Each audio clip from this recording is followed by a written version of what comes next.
स्वागत है आपका आज की क्लास में। तो ये आज का हमारा जो टॉपिक है, ये मेनली हमारा टॉपिक तो है पानीपत का तृतीय युद्ध। पिछली क्लासेस में हम लोगों ने देखा था बाजीराव प्रथम को, उनके लड़के हुए बालाजी बाजीराव, उन्हीं के काल में यह युद्ध हुआ था।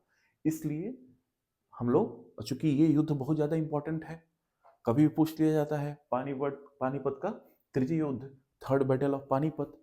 तो ये तो हम लोग पढ़ेंगे आज पूरी क्लास में कि आज क्या होता है, लेकिन उसके पहले का बैकग्राउंड भी देखेंगे। हो सकता है कुछ लोगों के दिमाग में आए कि पहला दूसरा नहीं पढ़ा है। तो पहला दूसरा ये मेडाइवल हिस्ट्री में आता है। जब मुगल्स आए थे तो बाबर के साथ, बाबर ने पहला, बाबर था और क्या बोलते हैं, उसके साथ 1526 में बाबर ने युद्ध लड़ा था पानीपत का, और दूसरा 1556 में अकबर के समय में हुआ था। यह तीसरा है, यह 1761 में हुआ था। कब हुआ था? 1761 में, 14 जनवरी 1761 में यह युद्ध हुआ था। तो इसलिए वो दोनों हम लोग पढ़ेंगे मेडाइवल हिस्ट्री में। हमें अभी मराठा पढ़ना है। मराठों के समय में जो पानीपत का युद्ध हुआ उसको पानीपत का तृतीय युद्ध कहा जाता है, और यह किसके किसके बीच में हुआ आगे हम लोग देखेंगे। फिलहाल कंडीशन ऐसी थी कि हम लोगों ने पिछली क्लासेस में पढ़ा था कि बाजीराव प्रथम ने मराठों के का जो क्षेत्र था ये बहुत ही ज्यादा फैला दिया। लगभग भारत के हर, पूरब हो, पश्चिम हो, गुजरात हो, चाहे बंगाल हो, इधर उधर तक हर हर तरफ क्या किए, गए और वहां पर मराठों का झंडा बुलंद कर दिया। उनकी सोच क्या थी? अटक से और कृष्णा नदी तक हमें हिंदवी साम्राज्य को फैलाना है। ठीक। लेकिन अनफॉर्चुनेटली 1740 में उनका देहांत हो गया। अब जब बाजीराव प्रथम, जब उनका डेथ हो गया तो उनके जो बच्चे थे उनका नाम था बालाजी बाजीराव। बालाजी बाजीराव यह क्या बने? अगले पेशवा बने, और यह रहे 1740 से 1761 तक। अब उनके काम को इन्होंने भी आगे बढ़ाया। उतने योग्य तो नहीं थे, उतने मतलब बहादुर सेनापति तो नहीं थे, लेकिन फिर भी इनके काल में भी मराठा एकदम अपने चरम पर पहुंच गया, और इनके समाप्त होते होते फिर मराठा का डिक्लेनेशन चालू हो गया। हुआ क्या? 1749 में साहू जी महाराज का निधन हो गया। ये जब बने तो ये भी क्या किए, अपने पिता के जो मूल्यों पर चलने लगे, उनके कार्य को आगे बढ़ाने लगे, आसपास के क्षेत्रों को विजिट करने लगे जो इनके क्या बोलते हैं अंडर में नहीं रहते थे। लेकिन 1749 में शाहू जी महाराज की मृत्यु हो गई। 1749 में शाहू जी की मृत्यु हो गई। अब इनकी मृत्यु के बाद से एक संगोला की संधि होती है 1750 में। पेशवा और फिर एक राजा राम आए थे बाद में करके, वो भी छत्रपति बने। उनके बीच एक क्या बोलते हैं, एक सहमति, एक संधि होता है, और उस संधि के बाद से समझिए कि जो छत्रपति थे ये बस सतारा में एक कैदी बन के रह गए, कैद होके ही रह गए। उससे बाहर उनका प्रभाव नहीं था। प्रभाव किसका था? पेशवाओं का। और जब पेशवाओं का प्रभाव था तो पेशवा कहाँ रहते थे? पूना में। इसका मतलब पूरे मराठों की शक्ति का केंद्र क्या हो गया? पूना। और यहीं से मराठों के, जब यह बन, इनकी मृत्यु हो गई, उसके बाद से मराठों के कुछ राज्य बन गए अलग अलग। वो थे सारे मराठे ही, का युद्ध वगैरह होता था तो सारे मिल के जाते थे। जैसे आप ऐसे समझिए कि क्या होता है कि एक पिता के चार पुत्र हैं, चार लड़के हैं, और चारों अपने अलग अलग जगह पे घर बनवा लिए हैं। सब में आपस में सहमति है। कहीं कोई दुख की घड़ी होती है तो सारे मिलकर और उसका सामना करते हैं, है ना, किस तरह से उसको हमें ओवरकम करना है, ये सब चीजें। ठीक ऐसे ही समझिए कि उस समय मराठों के चार क्या बोलते हैं राज्य बन गए। वो चार राज्य कौन कौन से थे? बाद में पांच हो गए। कौन कौन से थे? पूना में कौन था? पूना में तो पेशवा थे। ऐसे ही ग्वालियर, ग्वालियर में सिंधिया हो गए, ग्वालियर के सिंधिया हो गए। इंदौर के कौन से हो गए? होलकर हो गए। फिर आपके बड़ौदा के गायकवाड़ हो गए,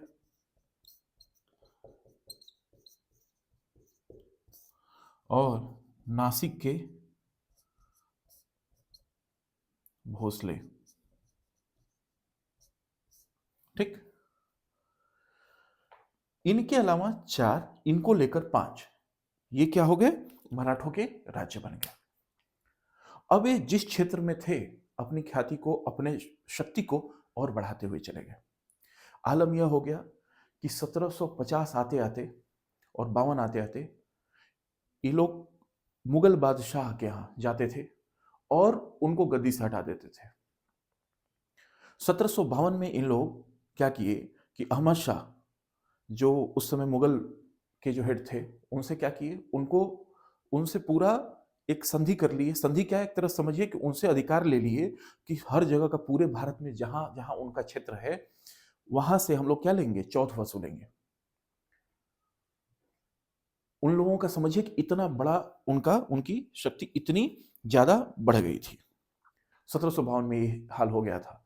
और वहीं कहे, एक तो चौथ तो वसूलते ही थे, और कहे कि हमें 50 लाख रुपए भी दो, ताकि यदि आपको कोई हटाता है तो हम क्या करेंगे, आकर आपको, आपकी रक्षा करेंगे। इसका मतलब दिल्ली में बैठे जो मुगल शासक थे, उनकी उनके पद की सुरक्षा जो है, उनको कौन सुरक्षित कर रहे हैं, मराठे। इतनी ज्यादा इनकी शक्ति बढ़ गई थी। 54 में फिर उनको हटाकर आलमगीर को बना दिए सब। अब ये समझिए कि मराठों का ये हाल हो गया कि जाकर लाल किले पर ये भगवा लहरा दिए थे, है ना। और जो बनता भी था उससे भी कहते थे कि भाई तुम हिंदू रीति रिवाज से बनो, यहाँ के क्या बोलते हैं, शासक। ठीक। और आसपास में इसी क्रम में जो मिलता था जहां पर, जैसे इसी में एक और घटनाक्रम हुआ 1757 में, जिस समय प्लासी का युद्ध हुआ था, उधर प्लासी का युद्ध हो रहा था, यहां पर दिल्ली में क्या हुआ था, अहमद शाह अब्दाली, अहमद शाह अब्दाली का एक एक तरह समझिए कि उसका एक आदमी था, नजीबुद्दौला। जैसे उसका होता है ना कोई खास व्यक्ति, किसी बड़े आदमी का कोई खास व्यक्ति, उसको कोई एक पद दे दिया जाता है। तो इसी में नजीबुद्दौला एक था, अहमद शाह अब्दाली का क्या बोलते हैं, एक उसका आदमी था। उसको वजीर का पद दिया गया था मुगल शासक ने, दिल्ली में रहता था। उसको हटाकर और अहमद शाह बंगस को मराठों ने बैठा दिया। अहमद शाह अब्दाली ये आक्रांता था जिसके साथ मराठों का युद्ध हुआ, अहमद शाह अब्दाली वो था। अब किसको, उनका उनके एक आदमी को हटाकर और अहमद शाह बंगस को मराठों ने बैठा दिया। अब अहमद शाह अब्दाली तो चिढ़ेगा ही कि भाई मेरे व्यक्ति को कैसे हटा दिए। ठीक। अब ये सब एक कारण बना पानीपत के तृतीय युद्ध का, क्योंकि मराठे किसी से डरते नहीं थे। मराठों का उस समय ताकत इतना ज्यादा बढ़ गया था कि मराठे जो लड़ाके थे, ये जहां जाते थे वो जीत के ही आते थे। मतलब हारना तो इनकी डिक्शनरी में शब्द ही नहीं था। वो जहां जाते थे जीत कर आते थे, और लोगों को डर भी लगता था। लूटपाट भी करते थे, जाते थे एकदम तहस नहस, पूरा एकदम उसको पूरा नेस्तनाबूद कर देते थे जहां भी ये जाते थे। ठीक। अब इसी में क्या हुआ कि मराठे चले गए लाहौर, लाहौर और पंजाब, जो कि अहमद शाह अब्दाली के अंडर में आता था। अहमद शाह अब्दाली समझिएगा ये अफगानिस्तान का था, और पंजाब तक उसके आदमी रहते थे। अब पंजाब का अपना गवर्नर वो नियुक्त करता था, जिसका नाम तैमूर था। तैमूर लंग नहीं, वो दूसरा था, ये तैमूर था, तैमूर खान। उसको अहमद शाह अब्दाली ने नियुक्त किया था। अब उसको भी जाकर मराठे हटा दिए, कहे कि तुम नहीं हट रहोगे, यहां पर हटो, यहां से भग जाओ। अब वो जाकर फिर कह रहा है अब्दाली से कि देखिए, कल को तो आप तय करते थे कि मुगल बादशाह कौन होगा, आसपास के गवर्नर कौन होंगे, रुहेलखंड का गवर्नर कौन होगा, और आज ये हालत हो गई है कि मराठे आपको कुछ समझ ही नहीं रहे। चूंकि अहमद शाह अब्दाली ये भी जानता था कि मराठों की सोच क्या है, अटक नदी तक शासन हो, अटक नदी तक, यहां तक। ठीक। तो उसको ये लगता था कि अटक नदी से पार तो फिर हमारा क्षेत्र आ जाएगा, हमारे पर भी ना आक्रमण कर दें सब। तो वो सोचा कि अब इसी बात पे एक बार वो दिल्ली आया, मराठे एक सरदार गए, तो वहां पर थोड़ी सी जंग हुई। एक मराठा सरदार उसमें उनका देहांत हो गया। अब अहमद शाह अब्दाली अपनी फिर सेना लेकर आया कि अब चलते हैं हम युद्ध करने। युद्ध किससे? मराठों से। और इधर मराठे भी तैयार थे क्योंकि इनके एक सरदार मर गए थे। मराठे तैयार थे और फिर ये लोग इकट्ठा होते हैं कहां पर? पानीपत के मैदान में। अब आप लोग को लग रहा होगा शायद कि पानीपत में ही क्यों इकट्ठा होते थे ये लोग। तो देखिए जितने भी ये जो आते थे ना बाहर से आक्रांता, ये अधिकतर खैबर दर्रा पास पार करके आते थे। खैबर पास, ठीक, खैबर दर्रा ये जम्मू कश्मीर के पास में पड़ता है, वहीं से आते थे, उधर ही से आते थे। उसके बाद से आके जो एक बड़ा मैदान यदि कहीं था तो वो था, वो क्या था? यहां पर पानीपत का, यहां पर, ठीक, पानीपत पर ही आते थे। एक बहुत बड़ा मैदान था। कारण ये भी था कि यहाँ पर घोड़ों को खाने के लिए घास, अनाज, लुहार, सब कुछ यहाँ पर बहुत अच्छे से इनको उपलब्ध हो जाता था। तो अधिकतर लड़ाइयाँ वहीं पर होती थी। हरियाणा में अधिकतर लड़ाइयाँ, जैसे कुरुक्षेत्र में महाभारत, महाभारत की जो लड़ाई हुई वो कुरुक्षेत्र में हुई, ऐसे ही ये सब सारी चीजें यहाँ पर भी हुई। तो दिमाग में ये आता है, आप लोगों में एक प्रश्न कैसे पूछता है कि पानीपत का तृतीय युद्ध कब हुआ था? तो ये 14 जनवरी 1761 को। किसके किसके मध्य हुआ था? अब वो देखिए। पहले भारत की सबसे उसमें मजबूत शक्ति मराठे और किसके बीच में हुआ था? अहमद शाह अब्दाली के बीच में।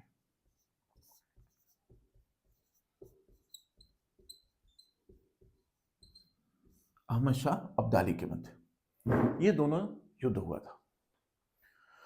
अब देखिए इसमें क्या हुआ, मराठों की तरफ से दो सेनापति गए। मराठों की तरफ से कितने सेनापति गए थे? दो। एक का नाम था सदाशिव राव भाऊ,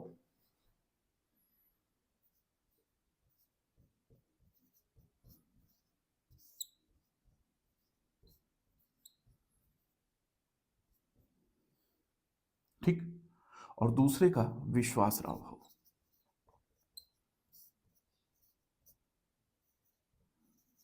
भाऊ, ठीक, यह मुख्य सेनापति थे और यह औपचारिक थे। मतलब देखिए इसका मतलब क्या है, औपचारिक सेनापति। सदाशिवराव भाऊ जो थे, ये जो बाजीराव प्रथम, इसके पहले हम लोगों ने पढ़ा था ना, उनके एक भाई हुआ करते थे चिमना जी अप्पा। क्या नाम था? चिमना जी अप्पा, उनके एक पुत्र थे। यह मुख्य सेनापति थे, बहुत ही बहादुर और बहुत ही गजब के लड़ाके थे। मराठे तो वैसे सब थे, लेकिन उनमें से भी एक जो होता है ना, जो बेस्ट, वो थे। विश्वास राव भाऊ, अभी हम लोग जो पढ़ रहे थे बालाजी बाजीराव, उनके लड़के थे। इनके नेतृत्व में बालाजी बाजीराव ने सेना भेजी, खूब बड़ी बड़ी सेना गई। तो एक चीज और भी था, आप देखिए क्या बैकग्राउंड था। ये लोग पहुंच गए पानीपत में। पानीपत में जाने से पहले ये लोग भरतपुर से होते हुए जा रहे थे। भरतपुर मथुरा और दिल्ली के से सटे हुए राजस्थान में एक क्षेत्र पड़ता है भरतपुर। जाटों का वहां पर बहुत ही ज्यादा अभी भी प्रभाव है। जाटों के एक शासक हुआ करते थे सूरजमल जी। उन्होंने मराठों से कहा कि देखिए ये आक्रांता है, आप जरा सोच समझ कर जाइए, क्योंकि वो जो अब्दाली है वो बहुत बड़ी सेना लेकर आ रहा है। अहमद शाह अब्दाली बहुत बड़ी सेना लेकर आ रहा है। मराठों के साथ एक एक समस्या एक ये थी कि ये जब जाते थे ना, तो अपने साथ महिलाओं और बच्चों को भी लेकर जाते थे। जैसे महिलाएं गई, बच्चे गए, पूरा मतलब एकदम महफिल जमाने के लिए पूरा डांस करने वाले और खाना बनाने वाले, हलवाई, तरह तरह के सब लोग जाते थे। पूरा एकदम मतलब इनकी पूरी जमाती जाती थी, ठीक। इनको ये लगता था कि हमसे लड़ेगा ही कौन, और यदि लड़ा तो हमसे जीतेगा ही कौन। तो एक तो ओवर कॉन्फिडेंस हो गया था। दूसरी बात, जब सूरजमल जी ने कहा कि आप औरतों को मत ले जाइए, तो मराठों ने कहा कि ऐसा है, हम खुद समझ लेंगे कि हमें क्या करना है, आप ज्ञान मत दीजिए। अब जो व्यक्ति आपका सपोर्ट करने वाला रहेगा, यदि आप उसको ऐसे बोल देंगे तो सपोर्ट करेगा क्या? अब उस समय सूरजमल जी नहीं गए। तो इनके साथ और कोई नहीं था, ये थे। 1752 में मारवाड़ के युद्ध में, इससे पहले, अब सोचिए 1761 में हो रहा है, इसके पहले 1752 में अन्य राजपूत, चूंकि उत्तराधिकार का युद्ध था 1752 में मारवाड़ का, उसमें भी थोड़ा सा इनका हस्तक्षेप मराठों का ज्यादा हो गया, तो वो भी इनसे नाराज थे। इसका मतलब राजपूत भी नाराज, जाट भी नाराज। और जब जब इन ये दिल्ली में आक्रमण करते थे, तो हमने बताया था कि जो नजीबुद्दौला था रुहेलखंड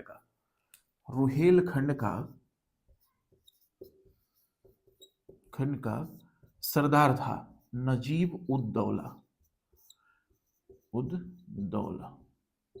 और अवध का शुजाउद्दौला। इन दोनों को भी मराठे हरा चुके थे। तो जब ऑब्वियस सी बात है, जब हराएंगे तो ये भी मराठों के विपक्ष में रहेंगे। अब देखिए, ये लोग किधर पड़ते हैं, आप समझिए कि यूपी में कहीं यहाँ पे, अवध यहाँ पे, और इनको सेना भाई एक रास्ते से तो जाएंगे नहीं, अलग अलग क्षेत्रों से लेकर सेना जाते थे, तो इन लोगों ने भी इनका विरोध किया। ये लोग किसके साथ हो गए, अहमद शाह अब्दाली के। साथ ही साथ मुगल दरबार में भी उस समय जो मुस्लिम्स कुछ थे, उनको ये हिंदू शासकों की जो है मतलब एग्रेसिवनेस उनको पसंद नहीं आती थी। मतलब आप इतने एग्रेसिव मत होइए कि हमारे मुगलों की सारी चीजें ही मिट जाएं। और मराठे तो मिटाने पे तुले हुए थे, क्योंकि उस समय भारत की सबसे बड़ी शक्ति थे मराठे, सबसे बड़े लड़ाके थे मराठे, ठीक। और इनका झंडा हर तरफ, चाहे बंगाल हो, चाहे पूरे भारत में, दक्षिण भारत हो, पश्चिम भारत हो, मध्य भारत हो, हर जगह मराठों का परचम लहरा रहा था। अभी जब जा रहे हैं लड़ने, तो जरा देखिए इनको, आपको मैंने बताया कि भरतपुर के सूरजमल जी ने इनको मना किया मराठों को कि आप औरत बच्चों को मत ले जाइए, माने नहीं, तो उन्होंने भी साथ नहीं दिया, बाकी राजपूतों ने भी साथ नहीं दिया। अब ये लोग आगे बढ़ गए, और अहमद शाह अब्दाली क्या हुआ, ये थोड़ा सा पहले आ गया पानीपत के मैदान में। अहमद शाह अब्दाली पहले आ गया और मराठे थोड़े बाद में पहुंचे। पहले आया तो क्या हुआ, अहमद शाह अब्दाली थोड़ी सी अपनी सेना ऊंचे स्थान पर रखा, थोड़ा सा ऊंचे स्थान पर, और मराठों की सेना थोड़ी नीचे थी। अब एकदम समझिए जनवरी का, अब 14 जनवरी को युद्ध शुरू हुआ था 9 बजे, लेकिन समझिए कि जनवरी का सेना तो पहले ही पहुंच जाती थी, जाकर अपना पूरा टेंट वगैरह सब कुछ लगता था, सब लोगों का अलग अलग शिविर था, अपना आराम से रहते थे। फिर दोनों में बात होती थी कि भाई अब युद्ध चालू किया जाएगा, उस हिसाब से युद्ध स्टार्ट होता था। अब अहमद शाह अब्दाली जब पहले पहुंच गया, तो ये क्या किया कि अपना ऊपर तो लगा ही लिया, अपना तोपखाना वगैरह सब कुछ सेट कर दिया। उस समय हो गई बारिश, और बारिश के बाद से पूरा फैल गया कीचड़, और बारिश का पानी ऊपर से नीचे आया, तो जो मराठों का जो तोप खाना था, ये पूरी तरह से पानी में क्या हो गया, एकदम वहां पे कीचड़ की वजह से फंस गया। उस समय तोप खाना का जो नेतृत्व कर रहे थे, वो थे इब्राहिम गारदी। इनको भी मराठों ने एक तरह समझे लूट लिया था। कैसे, मतलब किसी और से, किससे, जो निजाम था हैदराबाद का, उनके यहाँ इब्राहिम गारदी जी थे, ठीक। और ये फ्रांस से सीख कर आए थे। मराठों ने देखा कि भाई ये बड़ा अच्छा तोपची है, इनको कहा कि ना ये हमें दे दो। क्या करोगे तुम्हें तो चलाना नहीं है पूरा भारत, चलाएंगे तो हम। तो ले लिए हैदराबाद के जो नवाब थे उनसे इब्राहिम गारदी को। ये इनके तोपखाने के हेड थे मराठों के। इनकी तोपें फंस गई, और तोपें फंसने के बाद से ऐसा हुआ कि कीचड़ ऐसा मतलब पूरा फैल गया, सेनाएं हिल भी नहीं पा रही थी, और उस समय भूख के मारे लोग मर रहे थे, घोड़ों को खाना नहीं मिल रहा था, है ना, घास नहीं मिल रही थी, घोड़े फंसे फंसे, मतलब घोड़ों की मौत होने लगी। उस समय पूरे मलेरिया से लोगों की मृत्यु होने लगी, वहीं पे लाशें सड़ने लगी। अब उस समय मराठे आकर बोले भाऊ से, सदाशिवराव भाऊ से, कि भाऊ अब तुम लड़ाई लड़ो, अब मत रुको, नहीं तो हम वैसे ही मर जाएंगे। भाऊ ये सोच रहे थे कि थोड़ा सा सूख जाए तब हम लोग लड़ाई चालू करें, लेकिन मजबूरी थी इनकी।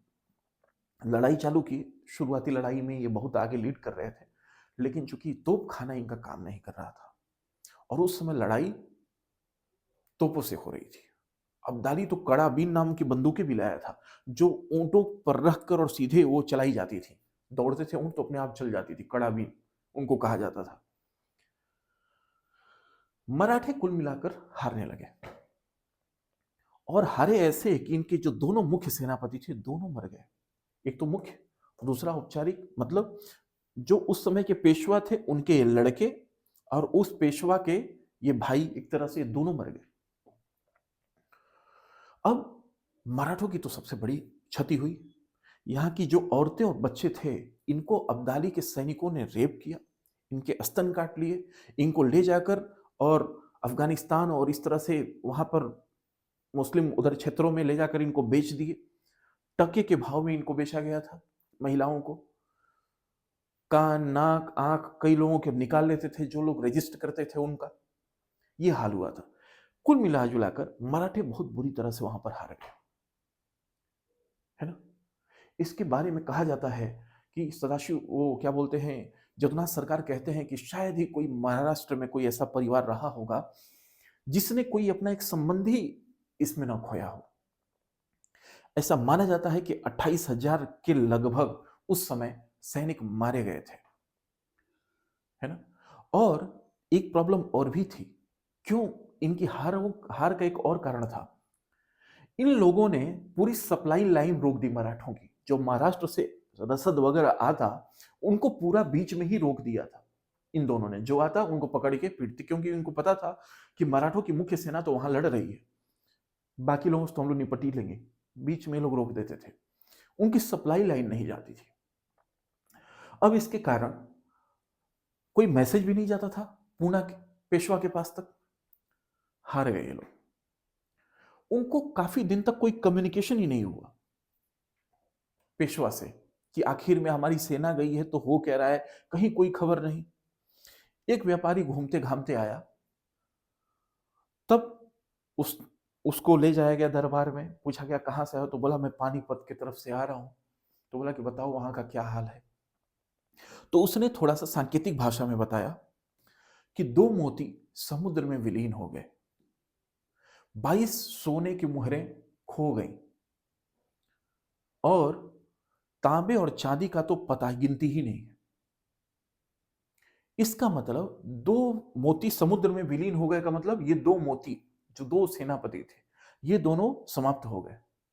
22 मोहरे मतलब 22 अलग अलग जो बहुत ही प्रतिष्ठित उस समय लड़ाके थे वो भी खत्म हो गए। और बाकी प्यादे मतलब इस तरह चांदी और सोना मतलब उनके बाकी सैनिक और उनके हेड का तो पता ही नहीं कितने मर गए।